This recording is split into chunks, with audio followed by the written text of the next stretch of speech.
여기는 이제 중학교가 아니고 초등학교 쪽인데 그래도 좀 중요해서 볼게요. 자, 원의 정의와 원주율.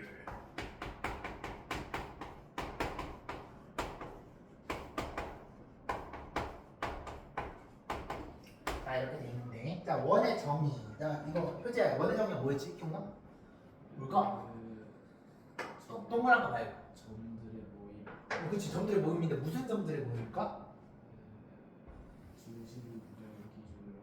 그치, 중심으로부터 같은 거리에 있는 그러한 점들을 우수하게 모으게 되면 선이 되면서 이렇게 곡선이 되면서 이거 원이 되는 거죠. 그죠? 자, 정의 남기하셔야 돼요. 뭐냐면 중심으로부터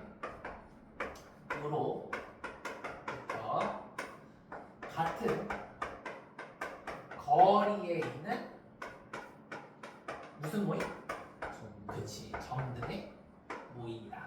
이렇게 여러분들 꼭 암기를 해주셔야 되겠죠. 그죠? 자, 이 같은 거리가 세 글자로 혹시 뭐라고 했지? 기억나? 이 같은 거리의 세 글자로 뭐일까? 한번 읽어. 같은 거리. 얘를 뭐라고 하죠? 동그란 거? No. 반지름이라고 하죠, 얘를. 같은 거리를 우리는 반지름이라고 한다. 이런 것도 여러분들이 좀 캐치를 해주시면 좋겠죠. 여기까지 괜찮아요? 자, 그러면은 원에 대한 기본적인 그 용어를 좀 알아야 되는데, 자, 여러분들 그림 그 교환에도 적혀 있지만, 자, 낮게 좀 같이 좀 볼게요. 자, 원이 이렇게 있는데, 우리가 이 점을 뭐라고 부르지? 얘를 중심이라고 부르죠. 중심이라고 부르고요. 자, 그 다음에 이 놈의 거리 같은 놈, 요 놈, 얘를 우리가 뭐라고 부르죠? 그치? 반지름이다 라고 이렇게 부르죠. 이 말 그대로 이 반 하프, 딱 반띵을 얘기하는 거니까, 만약에 너가 이거를 쭉 읽게 돼서 이렇게 하게 되면 뭐라고 부르죠? 그쵸? 얘를 지름이라고 부릅니다. 지름. 여기까지 괜찮니? 그지? 자, 그 다음에 우리가 요가 얘를 뭐라고 부르냐면 중심과 이루는 각이다라고. 얘를 무슨 각이냐면 중심각이라고 해요.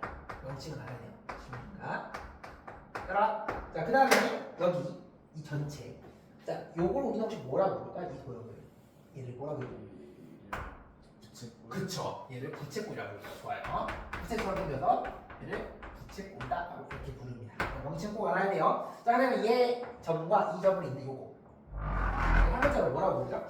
그쵸. 얘를 줄현자를 써서 얘를 현이라고 부릅니다. 그 다음에 여기 부분. 얘를 뭐라고 부를까요? 그쵸. 얘를 호라고 부릅니다. 그치. 이 정도는 꼭 모든 것들의 명칭을 제대로 알고 계셔야 되겠어요. 됐어요? 자, 요거 남기. 요거는 그림상으로 이렇게 된다. 자, 근데 여기서 좀 재밌는 게 뭐냐면 초등학교 때 우리가 이거 두 개를 배웠는데, 자, 원 이렇게 있는데 기본을 알아둬야 돼요. 기본 이렇게 있을 때. 자, 첫 번째. 원의 넓이가 이거 개나소나 동시 외우고 있죠. 그죠? 파이 r 제곱이 된다라고 외우고 있고요. 그다음에 원의 둘레는 뭐라 했지? 그치. 2 파이 r이 됐다라는 말이야. 근데 얘네가 이제 왜 되는지도 설명이 가볍게 돼야 되는데 이거 모르는 친구 존나 많다는 말이지. 그지? 자, 원의 넓이부터 한번 봐볼게요. 자, 원의 넓이가 왜 파이 r 제곱이 되느냐. 자, 이건 나중에 이제 고등학교 2학년 미적분을 배우게 되면 정확하게 아는데, 지금은 조금 약식으로 알려줄 거예요. 자, 원의 중심이 이렇게 있는데 너가 만약에 이렇게 마치 균등하게 피자를 자른다는 느낌으로 이렇게 하시게 되면, 그래서 이렇게 하시게 되면 이 피자 조각을 지금 몇 조각이냐? 7조각인데 7조각을 다 더하시게 되면은 전체 원이랑 같아지게 되겠죠. 근데 붙일 때 피자 조각 이렇게 붙이는 거야. 이런 식으로 엇갈려서 이런 식으로 엇갈려서 이렇게 붙일 수 있겠죠. 텅텅텅텅 이런 감성이 돼야 되나? 이렇게 되겠지. 자, 그러면 너가 만약에 얘를 7등분이 아니고 졸라 얇게 잘랐어. 이렇게 졸라 얇게 자르면은 이제 엄청나게 이제 많은 조각들이 생기게 되겠죠. 그걸 너네가 따닥따닥 붙이게 되면 핑크색 같은 경우는 훨씬 더 얇게 나타나지 않을까? 이렇게. 그죠? 그지? 이렇게 되겠지. 그럼 얘를 진짜 말도 안 되게 실처럼 이렇게 막 자르게 됐어. 그럼 이게 더 얇아지게 되겠죠. 그럼 마치 뭐처럼 보이게 되냐면 이렇게 직사각형처럼 보이게 될 거라고. 맞니? 정말 얇은 실처럼 자르게 되면은 얘가 이런 감성이 되는 거니까 이런 감성으로 마치 멀리서 보게 되면 직각사각처럼 보이게 되겠죠. 정말 얇게 자를수록. 자, 그러면은 봐봐. 여기가 반지름 R이죠. 그럼 여기도 반지름 R이 되겠네? 여기 뭐가 될까요? R 이렇게 되겠죠. 자 그러면 직사각형은 가로 곱하기 세로잖아요. 자 세로는 지금 R인 게 나왔죠. 야 얘를 봐야 되는데 잘 봐봐. 여기 위에 있는 걸 다 더하게 되면은 뭐가 될까요? 위에 있는 걸 다 더하고 아래에 있는 걸 다 더하면 뭐가 되지? 원의 둘레가 되겠죠. 그러면은 얘랑 얘랑이 균등하게 나눠받는다라고 했을 때 원의 둘레가 2파이가 됐잖아. 그럼 얘가 반띵 가져가고 얘 반띵 가져가겠죠. 그럼 얘 반띵과 얘 반띵을 더하면 2파이알이 나와야 된다는 얘기는 여기가 뭐가 될까요? 파이 R이 된다는 얘기죠. 그러면은 직사각형처럼 보이게 되면 2 곱하기 얘가 되겠죠. 그래서 여기가 파이 R 제곱이 된다. 이렇게 얘기할 수가 있겠죠. 됐어요. 그래서 우리가 이거를 나중에는 고등학교 2학년 올라가면 제대로 배우는데 뭐라 배우냐면 구적법이라고 해서 나중에 이제 미적분에서 배우게 되는 내용이 되게 됩니다. 지금은 요거 명시하게 몰라도 되고 어쨌든 내가 알고 있는 도형으로 잘게 쪼개서 이렇게 근사해서 구한다라는 것만 이해해 주시면 되겠습니다. 괜찮죠? 자, 그 다음에 이제 마지막 하나 이거 봐야 되겠죠?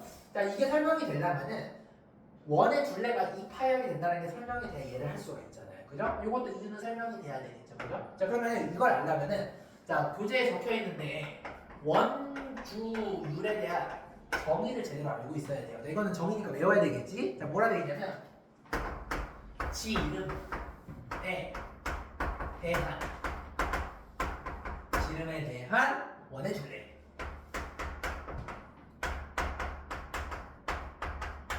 이렇게 되어 있거든요. 원주율이 지름에 대한 원의 둘레의 비율이다라고 이렇게 되어 있죠. 그죠? 자, 그럼 얘는 어떻게 쓸 수 있냐면 모모에 대한이란 말이 나오면 이거 배운 적이 있어요. 초등학교 때.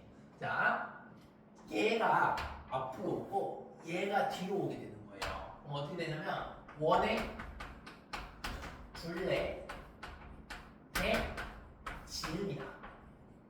이렇게 얘기할 수가 있어요. 원의 둘레 대 지름. 근데 우리가 이제 원주율을 보통 파이라고 이렇게 얘기를 하죠.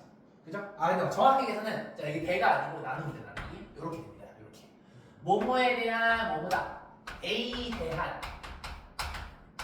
B란 뜻은 뭐가 되는 거냐면 얘가 분모로 오게 돼서 A분의 B가 된다라고 이렇게 표현이 된다라고 우리가 초등학교 때 배운 적이 있어요. 이건 표기법이라서 그냥 받아들여 주시면 되겠습니다. 그래서 얘가 이쪽, 얘가 여기로 오게 되면서 그럼 파이는 원의 둘레가 그죠?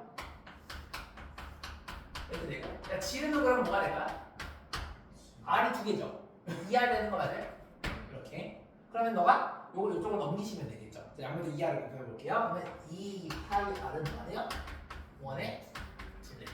이렇게 증명이 되겠죠. 그 증명은 딱히 별거 없고 이 정의만 기억하시면 돼요. 원주율이라는 거는 지름에 대한 원의 둘레인데 모에 대한 뭐다라고 했을 때 대한의 뒤에 있는 놈이 분모고 앞에 있는 분모로 와서 이런 식으로 표현이 된다. 그리고 예쁘게만 조금 정리하시면 이렇게 나옵니다. 그래서 이거는 이 표현만 조금 암기를 해주시면 되겠습니다.